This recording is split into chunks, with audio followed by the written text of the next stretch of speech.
Hey y'all, Ren here. I'm gonna keep this introduction short. I am the newest, and likely the third most gayest Flashbacks member. So, let's get on to this video, huh? Guess who's back? For years now, I've considered myself a gamer, and for 7 long years, Persona 3 Fest has been my favorite video game of all time. With Phantasy Star Universe has like a nostalgic second far place. It's second, but it's way too far from Persona 3.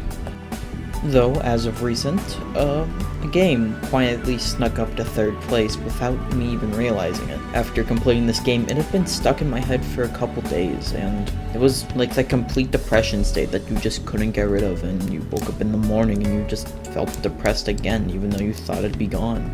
So, in the short version of this is a game about a man that literally goes insane over some cat girl. And that game is...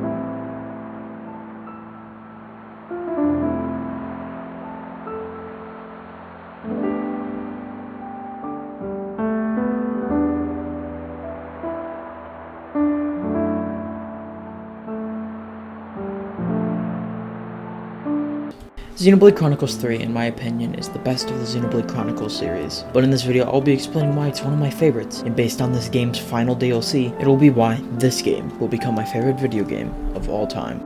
Also, there will be spoilers, so spoiler warning to people who haven't played the game yet. Thank you.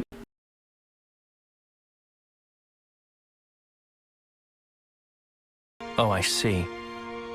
You still cling to a sliver of hope. Xenoblade Chronicles 3 takes place after the 3 games that take place before it. Xenoblade Chronicles 1, Xenoblade Chronicles X, and Xenoblade Chronicles 2. At a time where the worlds of Xenoblade Chronicles 1 and X and Xenoblade Chronicles 2 combine to create a world filled with chaos and war. Kevis and Agnes rage on and fight, while the true enemies of this world, Mobius, control everything to keep this world in order. While villains for the main cast and everyone that surrounds them, they want to leave this world under their control to stop whatever they don't want from happening. The opposite of this game's messaging. I just wanted to play around a little more. No! I don't want to die! A game about sacrifice, loss, and moving on. Of course, this is what made Persona 3 Fez my favorite game of all time. The story around it, the themes, and the messages that it sent to me. Xenoblade Chronicles 3 conveys the messages that made me love the games that I do. Fighting through hardship, living on, making the hardest of choices, requires the strongest of wills. Senna, why waste your time worrying about those Kavesi fools? Forget about them.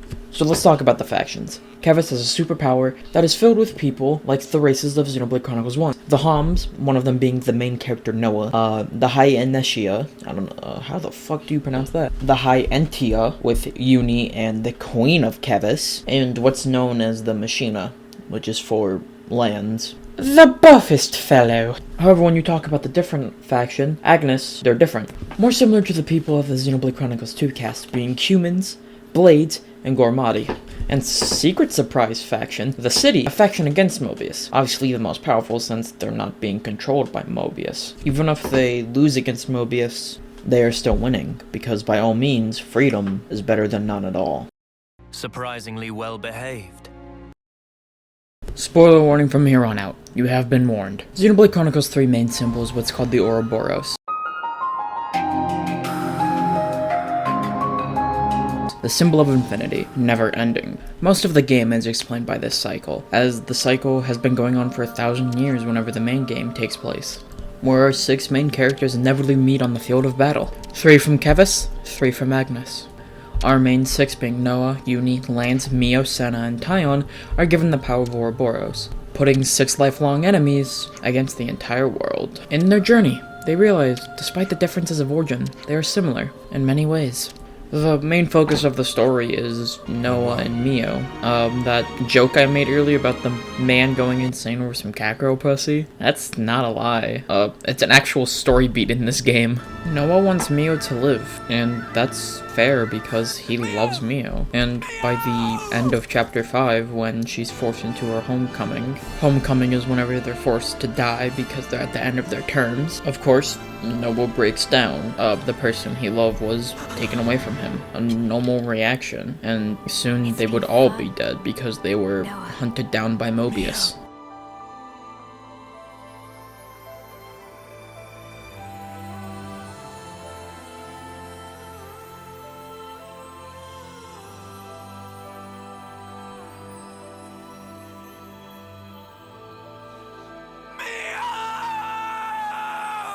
But in a shocking turn of fate, something changes. N and M, members of Mobius, are two wildly important characters. Seen from the start, N was one of the first members of Mobius seen after departing Dick.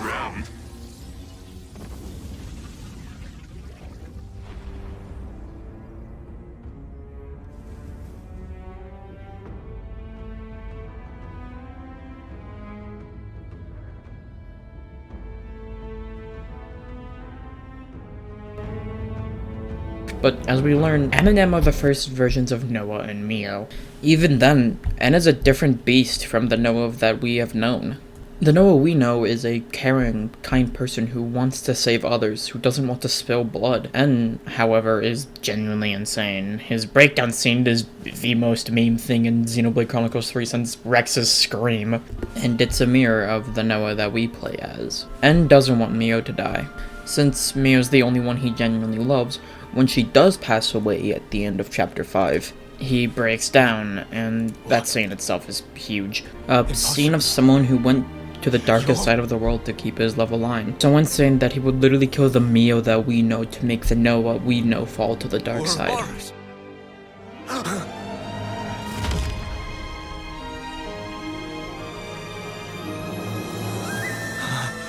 Does that mean... back then, the two of you... So, the one who died is...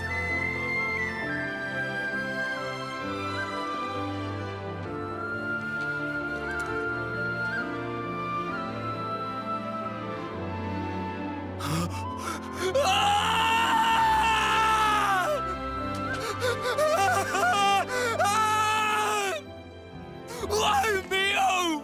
Why would you do this to me? You said you'd be by my side! Mio! All I did for you! You must have known. The other me. She couldn't follow you anymore. She couldn't go on. M, however, isn't a villain. She is probably the least villainous member of Mobius, because in reality, she just wanted to be with N. But by the point we meet N, he's stepped too far deep, and she doesn't want him to be like that. It hurts her to leave him, but he has to change. In her last moments, she changes bodies with the Mio that we've known, so that she can die peacefully. The Mio we know took Noah's hand and assured him that everything will be okay. You are... No. All of you are my repentance. Repentance? How I wanted us to be. You embody all our hopes. Our dreams of how this world should be. Even though you and your friends should never have existed, the fact that you are here is proof enough. So you'll let me live. Okay, this is ending of the game spoilers, so if you haven't gotten to this point, please watch out. In the game, after a really long boss fight, which is still pretty good actually, N and M sacrifice themselves to hold back Zed. While they succeed, completely taking out Zed, in the end, the two worlds of Xenoblade Chronicles 1 and Xenoblade Chronicles 2 must divide. Wavering, Noah. Some want to go on, and some want to stay. In this world, there are so many mingled desires. But do we? Does anyone have the right to choose? Before they are separated forever, Mio and Noah share one last kiss. They say they never will forget each other. They Not promised. I'll always be with you. Our feelings, forever interlinked. Wherever we are. Yeah. Wherever we are. From what we learn, everything that happened in this game is completely undone, and all was said and done in the last line of the entire game. As the morning sun rises, my lingering memories fade. I no longer see your silhouette. It's too far gone into the haze. But hey, it's all right. I won't forget you. Not until we can meet again. I swear it.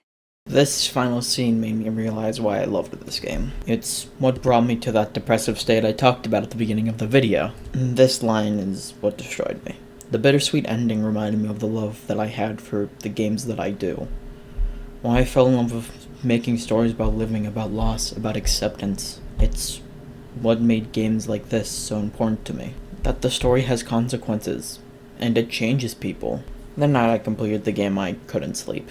It wasn't the actual ending that made me cry. It's more the thought about it, what happens next. What Mio said affected me, because that she could not see Noah's silhouette, it hurt. It made me want to make this video. I didn't have any way to make this video until I got my computer, but now since I joined Flashbacks, I thought why not make it here. So, this trailer, right here. For later this year. Tell me why! Is this really what you want? Nothing's gonna get through to him. He's a heartless machine. Like killing Granddad wasn't enough for you? This is also what made me want to make this video. The possibility to see some of my favorite characters again, and just see everyone, and see Rex after so long. But also, I realized this. Whenever this DLC comes out, this will likely be the finale for the Chronicles series. This will be the finale to the game series that I've been into since Xenoblade Chronicles 2 came out. So, I hope this DLC is great. Unironically, I hope it's good. That it works well, does the story right, and gives the characters a happier ending. Personally, I know I'm gonna love this DLC, because Xenoblade Chronicles 3 gave me a reason to boot up my Switch and play Nintendo games again, and I didn't know what will happen afterwards. But I know that the future is bright, and I will wait until that DLC comes out. So, thank you all for watching me talk about an anime game that's really good. This is Ren from Flashbacks. See you next time.